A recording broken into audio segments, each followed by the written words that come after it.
Hi, I'm Brittney Beadle, and I'm a metastatic breast cancer thriver.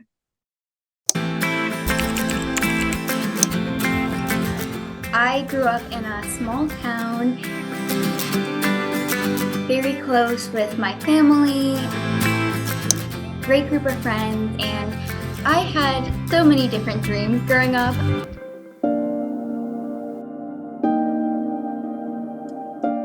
In February of 2015, when I was just a senior in high school, freshly 18 years old, I felt a lump in my breast. I decided to tell my mom, but she looked at me and said, "You're 18 and 18-year-olds don't get breast cancer." And she made an appointment with me to see a breast specialist who gave me an ultrasound and a mammogram that confirmed that I did have a mass. Fast forward 3 months later, it's May of 2015, and I noticed my nipple had inverted and the lump had grown significantly. So I went to the hospital with my boyfriend at the time. The breast specialist walked in, sat down next to me, put her hand on my thigh, looked me in the eyes and said, "I'm sorry, you have breast cancer." They sent me to a breast surgeon who told me I would have to have my breasts removed. So not only did I have to take in that I had breast cancer, now I also had to take in that at 18 years old, I was gonna have to have my breasts removed too. They told me that I was an early stage, so if I removed my breasts, I would be cancer-free. I had my mastectomy on this day of my senior prom.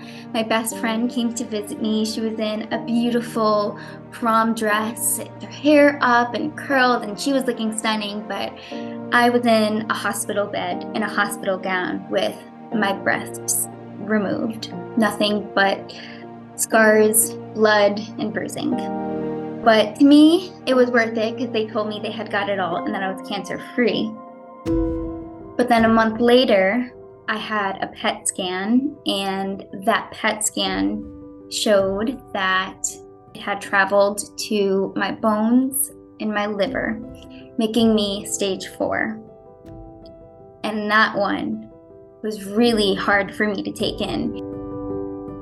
I had my very first chemo treatment the day of my high school graduation, and I remember standing on the stage of graduation and everyone had speeches about how our life was here and how it's now starting, and I remember just standing there, being on that stage, and wondering if I had a life to still live.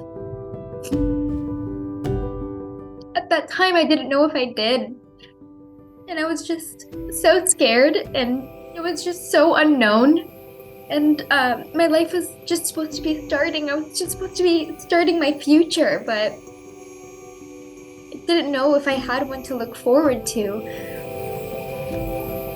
After my first treatment line, I got NED, which means no evidence of disease, and when you're living with stage 4 cancer, that is what you want. You want no evidence of disease. And I with NED for about a year before I found out that it had traveled to my brain, which was another big, I felt like punch to the gut, because that was my biggest fear, was that it would travel to my brain. Now that I'm a transformer with some pigtails in. So I had Gamma Knife, and that showed to be successful, so we celebrated that. But then I had a PET scan, and that showed me that it had progressed in my body as well. So it also traveled to more parts of my bones. So then I would have to move on to my second line of treatment.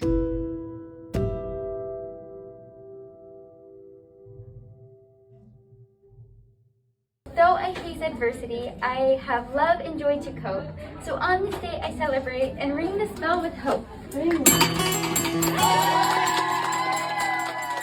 I had this weird cycle of no evidence of disease to progression again for a few years to both my brain and my body. But now I am 8 years out, and my most latest progression was about 1.5 years ago to my lungs, but I am doing well. I'm on a new line of treatment, my 5th line of treatment. and I am still living my best life, and I'm thriving through it all. I am.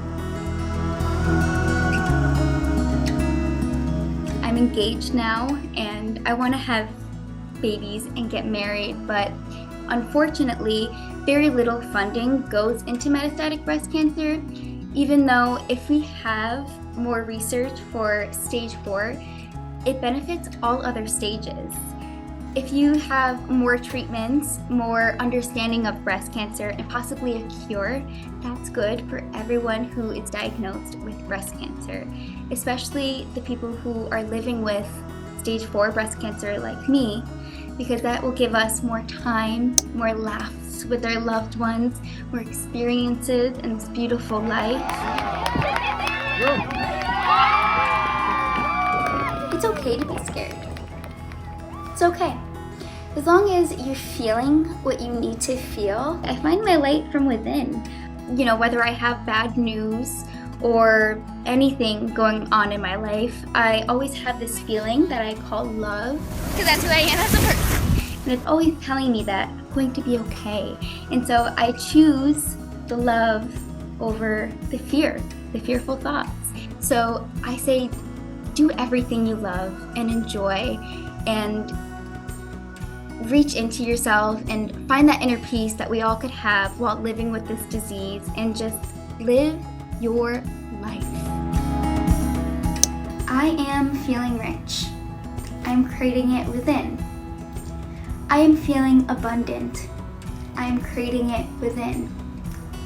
Everything is showing up and responding to how I feel.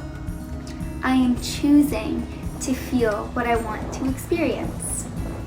Nothing in my reality is making me feel anything but me. I am worthy. I am worthy as I am. There is nothing I need to change about myself. I am lovable as I am.